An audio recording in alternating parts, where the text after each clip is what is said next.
Hey, it's the Believe in Texans podcast brought to you by FanDuel. Doing something a little bit different today because I had some travel difficulties. Doing this from the road like a genuine vlogger.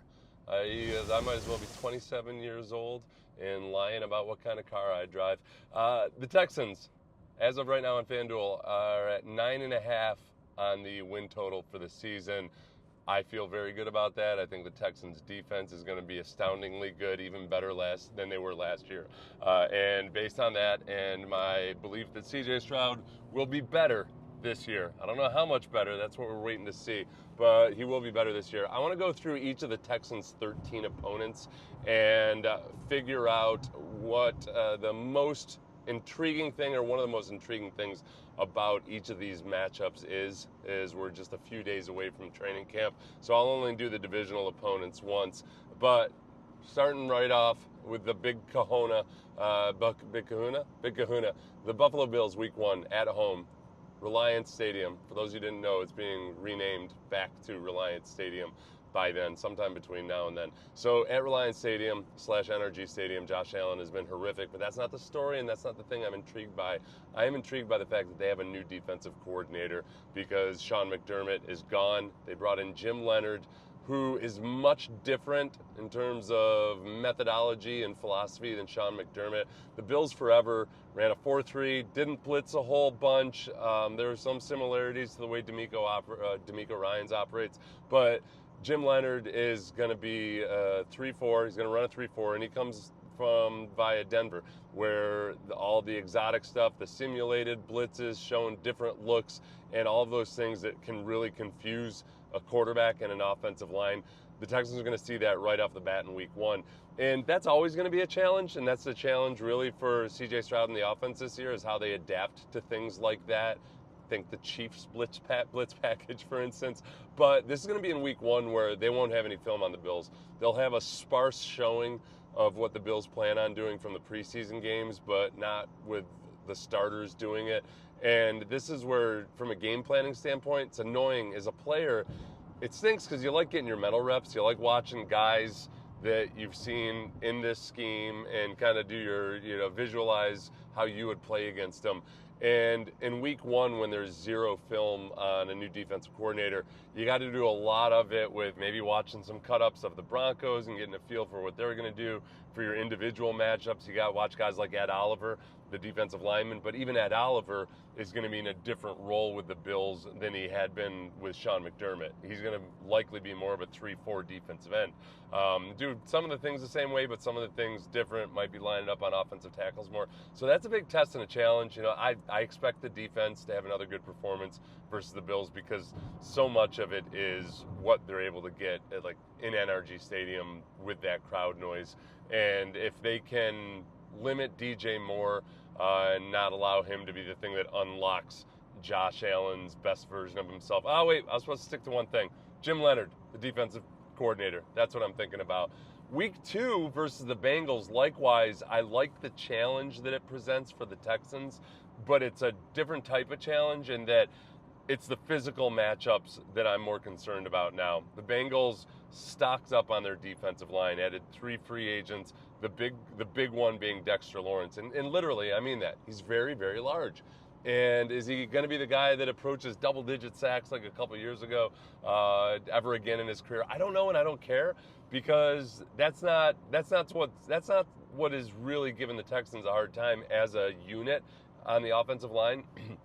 It's when you've got multiple really big, tough, physical defensive linemen, like with the Seahawks or with the Patriots, for instance, where they struggle as a whole.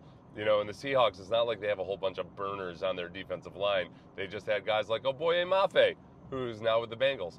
And that's going to be the big test. If they can put together a respectable rushing attack, if they can pass protect versus those guys, that's a really, really good sign for the Texans offense this season. Week 1, I think it's more of a scheme and mental challenge for both C.J. Stroud and the offensive line.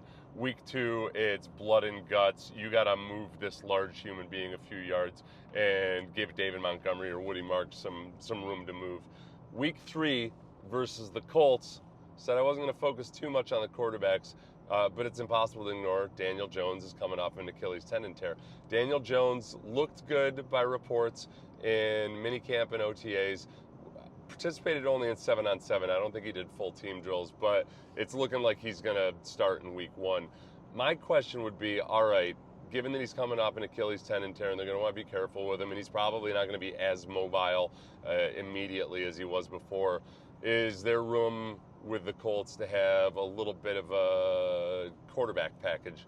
If Riley Leonard comes in, if Anthony Richardson comes in at some point, that's enough of a wrinkle that it makes me nervous. You know how I feel about Anthony Richardson.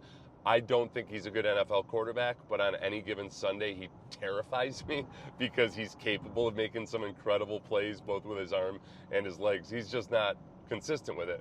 One of my favorite things that I heard from a Colts podcast, I've been trying to listen to a lot of opposing teams' podcasts this time of year, but was that, man, Anthony Richardson had a really good team period there during minicamp, made some incredible throws. Here's 3 for 8, but made a couple incredible throws. Yeah, that's what he does. That's what he does. Yeah, everybody knows he can make incredible throws. It's that he can't do it consistently. That's why he's at a 50% career completion percentage. But if you bring him in for one short yardage package or something thereabouts, then yeah, he makes me nervous. So all 3 quarterbacks there for the Colts are something that I'm going to be very intrigued by. The Dallas Cowboys in week 4, America's team, they call them. I mean, when I say that, they call themselves America's team. Nobody else does. This is what I love about this matchup versus the Cowboys. I think that Kamari Lassiter has been getting cautious acceptance and respect from the national media, and that ESPN poll of anonymous executives and coaches ranked him the 11th best cornerback in the league.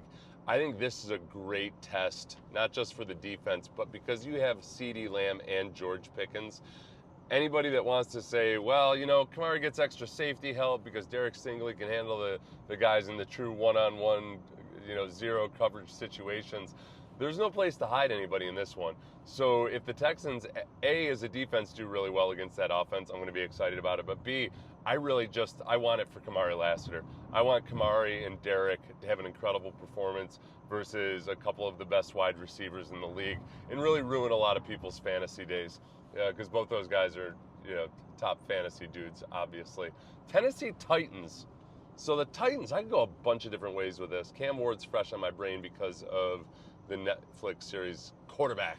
But I think the big one here is, I think it's Robert Saleh versus DeMeco Ryans, 2 guys that philosophically share a lot of the same traits, but they've both got their own tweaks on the way they operate their defense. But I think that where the Texans have an advantage here is that DeMeco has now spent a year focusing on working with the offense more. I don't want to say more than the defense, but he's worked with the offense more than he did in his first couple of years. And it went well last year on the defensive side of the ball. I think DeMeco totally trusts Matt Burke to be calling the shots. Robert Saleh is going to be the play caller for the defense. And that's his baby. That's what he's really, really good at. He's got Brian Daboll over there to be the head coach of the offense, et cetera, et cetera. But for whatever advantage those guys get out of knowing each other or knowing their counterpart, I think that DeMeco, just by virtue of spending more time in the offense, being able to work with them more and figure out exactly how, when, where to attack Robert Saleh's defense, as Robert Saleh is still going to be teaching his defense to a bunch of new guys. He brought in a few of his own guys, but they've got free agents. They've got the guys who are already there with the Titans. That's going to be a fun chess match to watch. I think it's also going to be a good test for the Texans offense. Like, hey, we want the offense to be more swarmy, right? And they're facing a very swarmy defense. I know we haven't seen it. Like, a Robert Saleh defense is a swarmy defense. Even last year when they had 6 backups playing versus the Texans, they had some pretty big sticks in that game. I mean, they got it taken to them. Credit to the Texans offense. But they're going to be a physical bunch. Jacksonville Jaguars. Lots of things to be intrigued by. I'm most intrigued by their passing offense in general, but specifically Brian Thomas Jr. Because if you remember last year, the first part of the season, the Jaguars were winning games partly just because their defense was taking the ball at an historical pace. It wasn't sustainable, and ultimately it fell down a little bit. But that's just when the offense started to click, and it clicked when Jacoby Myers came in. They traded for Jacoby Myers, and Jacoby Myers was able to do a lot of the stuff that they were trying to get Brian Thomas Jr. to do, but it's just not naturally quite his thing. So when Jacoby Myers can be the guy, grabbing the opportunities underneath, and Brian Thomas Jr. can just be out there more on the boundaries, deep, all of those things, he looked more comfortable, and the passing offense looked better. The other thing about the Jaguars early last year was all the drops, like just so many drops, many of them by Brian Thomas Jr. I think that's probably going to stabilize. The one under-discussed thing about the Jaguars last year was that they did not run the ball well, and then they went ahead and let Achane go. He's pronouncing it Achane now, for any of you that are wondering about Etienne.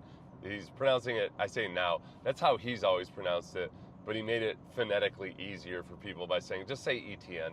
So now it's back to Achane. But they just let him go, so they like Tootin and these other guys. But that's something to watch, especially early in the year, if the Jaguars figured out a way to be a more balanced offense. The New York Giants. All right, a quarterback I will talk about, Jackson Dart. Did a bit of video about Jackson Dart. You can find it from a month ago or so. But after a year plus of him saying that he wasn't going to change his style, he is who he is. He's just a guy that likes to mix it up, and he ain't scared of no hits. John Harbaugh got to him, because now Jackson Dart is saying he's going to be more judicious about when he runs the ball and what kind of risks he takes. I think with the Texans last year defensively, there were two things that really stuck in our craw. One was that they still, as awesome as they were, there were moments where they allowed too many explosive plays downfield. But they also had too many moments where quarterbacks were able to scramble on key plays in the fourth quarter of games. And if Jackson Dart is going to be more careful and selective in when he runs and when he takes hits, I'm guessing he's got the green light in the fourth quarter. So if this game does come down to the fourth quarter, I'll be really, really excited if the Texans put a cap on Jackson Dart's ability to scramble. And, the best example of the Texans doing that last year was Trevor Lawrence. And also Drake May. Drake May, who, everybody, requisite, I got to say it because he's a white quarterback, he can run. But that was something that they leaned into more in the second half of the season and on into the playoffs. Texans, for whatever it's worth, in that otherwise miserable football game, they did bottle up Drake May's running ability. I hope I said Drake May properly before. The Los Angeles Chargers, after the bye, did I miss? I didn't bring up that the Jaguars were going to be in London, but we all know that. The Los Angeles Chargers, Mike McDaniel. I think sometimes people think, Mike McDaniel, I watched him in Miami, I know what his offense is. No, that was the offense that Mike McDaniel ran to get the most out of Tua Tagovailoa. Justin Herbert is a completely different beast, and he's able to attack more of the field, make better throws downfield more consistently. And I think Mike McDaniel is going to unleash a different version of himself. The question about the Chargers, too, is, all right, they get some guys back from injury on the offensive line. Mike McDaniel got his start, when he was with the Texans early on, and then, in that Shanahan tree, he learned about the run game. And, that was when he first kind of got his foot in the door and tried to establish himself that way when everybody else is all fixated on the run. And are they able to just be a more balanced offense? They've been running the ball like crazy, almost like keeping the ball out of Justin Herbert's hands the last couple of years. But Mike McDaniel and what that offense looks by that point in the season, it's not quite deep enough into the season yet where you might start to feel like, we know what Mike McDaniel does and how he works with Justin Herbert. So there's a little bit of unknown still there, but a really good point to maybe be the defense that figures it out. How about that? Let's do that a little bit, huh? Cleveland Browns. Let's not talk about Shooter Sanders. Okay, trust me. First Take and everybody else will be talking about Shooter Sanders plenty.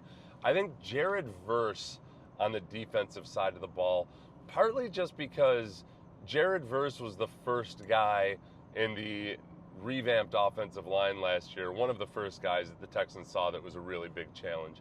And I can't remember what his numbers were on the day. It wasn't like an incredible statistical output or anything in that Rams game, but the Rams defense played very, very well.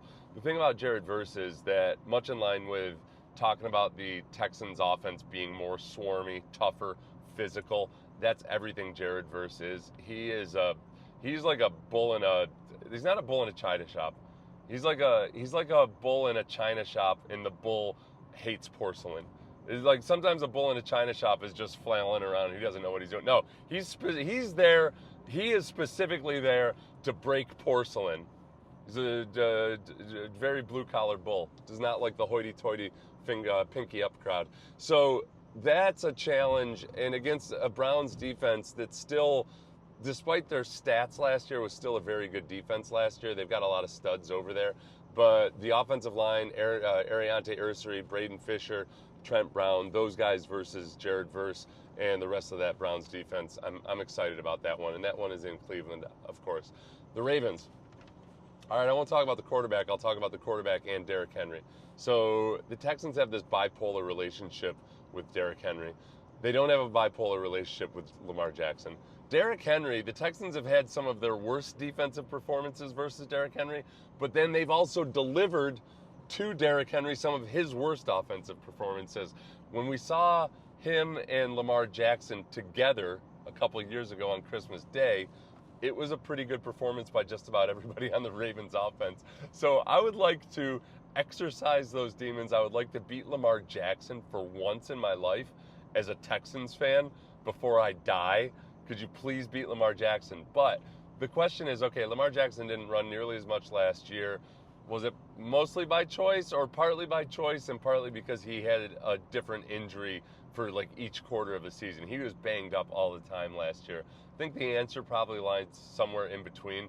But this Texans defense, you know, just like we talked about with the Colts, there's times where because they're such a hyper-aggressive defensive front, because they're jetting upfield so aggressively, the QB option game, the trap game, all of these things that the Ravens do pretty well, or really, really well at times, just the designed quarterback runs in general, those things can be their Achilles heel at times. Texans did an awesome job against the traps and everything last year, but that wasn't with Lamar Jackson. So that, how the Texans handle the misdirection part of the game, the making that decision and that read on whether to attack Derrick Henry or Lamar Jackson, above and beyond all the other reasons the Ravens are a good challenge.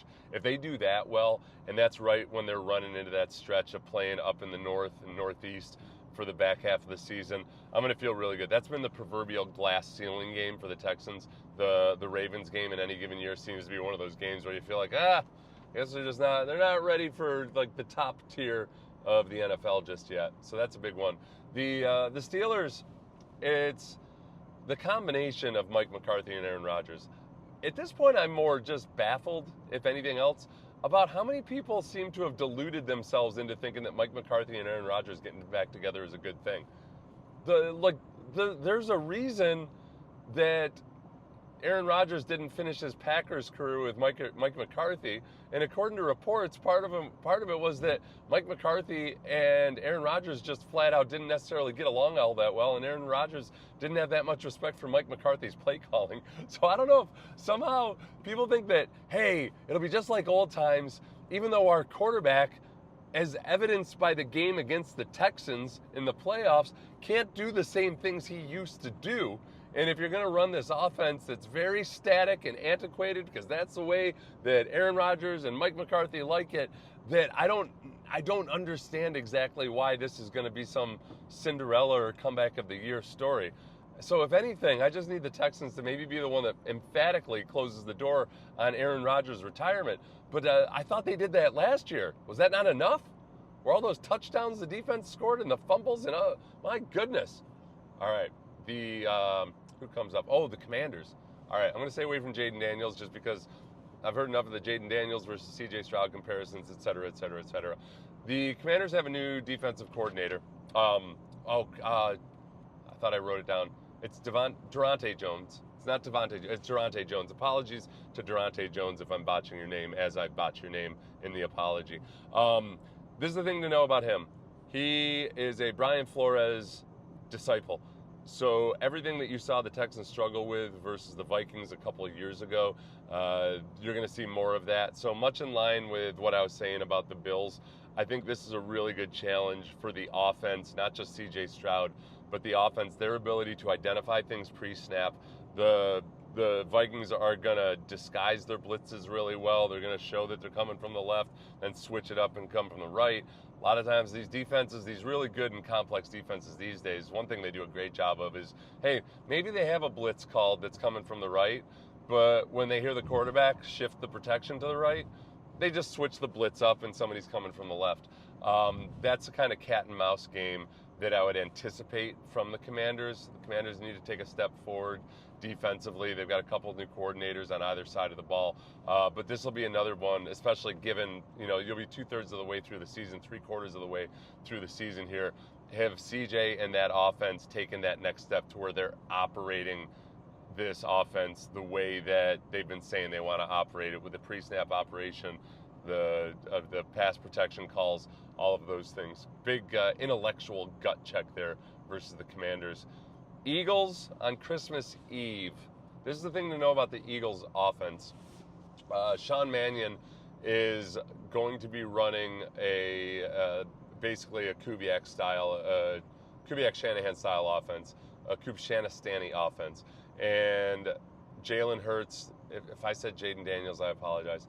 Jalen Hurts is going to be under center a lot more. A lot of the things that you want to get out of that system, especially when you've got a quarterback who can run and break tackles, theoretically they should be able to do that real well. Think about all those times Matt Schaub was out on a bootleg, and even Matt Schaub was able to rush for 5 or 6 yards just because it was wide open.